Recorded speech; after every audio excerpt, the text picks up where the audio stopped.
Okay, there are 3 more examples in this section of the video just to make sure that we've reviewed kind of the whole process.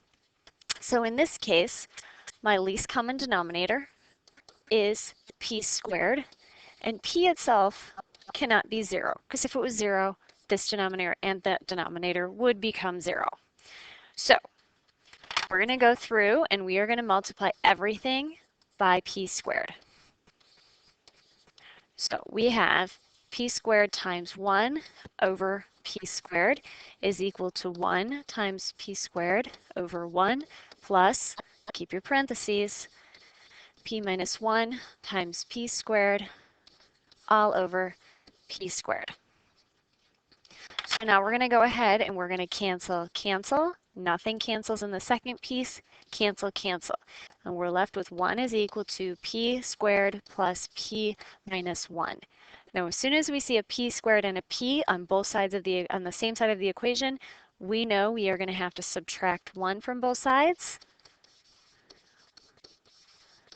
And we're either going to have to do the quadratic formula or factor. I'm hoping you've done enough factoring at this point that you clearly see with plus minus, I'm going to have 1 of each, and my factors of 2 that really make 1 would be those 2. So, zero product property, p plus 2 equals 0, or p minus 1 equals 0, p equals negative 2, or p equals 1. Check against my restriction. My restriction was 0. So in this case, there are 2 possible solutions. Now this one initially looks very confusing and very hard, but remember, I don't care about the numerators right now. I only need to look at these 2 denominators, 3 denominators.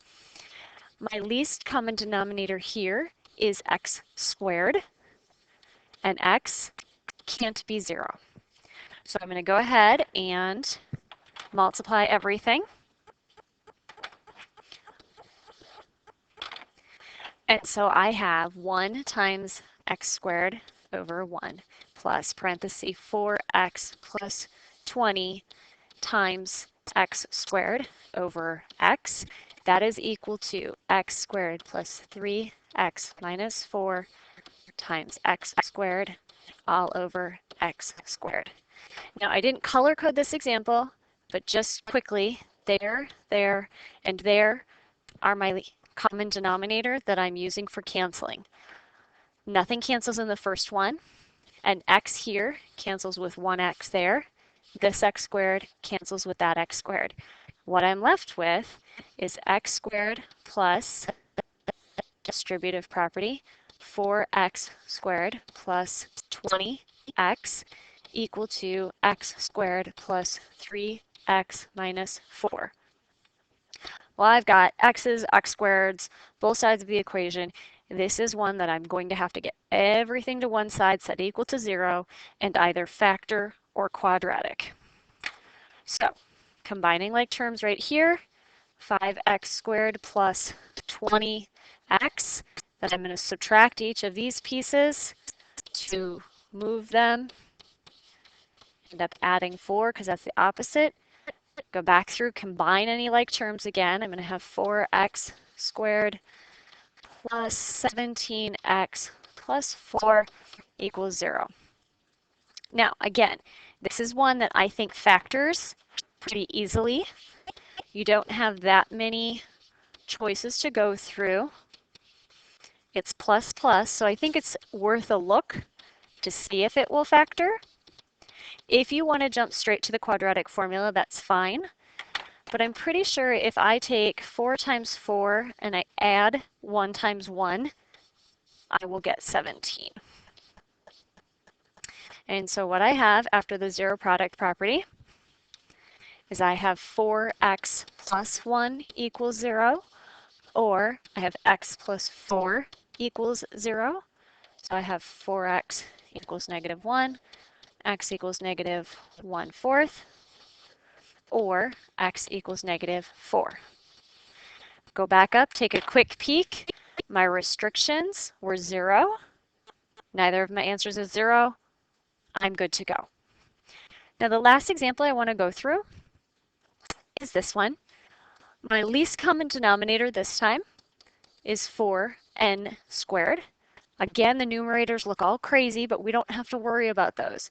So I have 4n squared times n plus 3 all over 4n plus 4n squared times 1 all over 4n squared equals 4n squared times n squared plus 5n plus 4 all over 4n squared. Go ahead and cancel. 4 and 4 cancels. N and n squared cancel, leaving n. 4n squared and 4n squared, 4n squared, 4n squared. What are we left with? Distributive property, n squared plus 3n plus 1, don't forget the 1, equals n squared plus 5n plus 4. Now before you start worrying that this is going to be another factoring quadratic, look at what happens as soon as I say subtract n squared from both sides. They cancel. Now I have a simple linear term of 3n plus 1 is equal to 5n plus 4. Get your n's together, get your constants together, and solve. So I'm going to subtract 5n from both sides, subtract 1 from both sides, divide by -2. If that is, oh, I forgot my restrictions. N cannot be 0, not my restriction. And so that is my answer. Good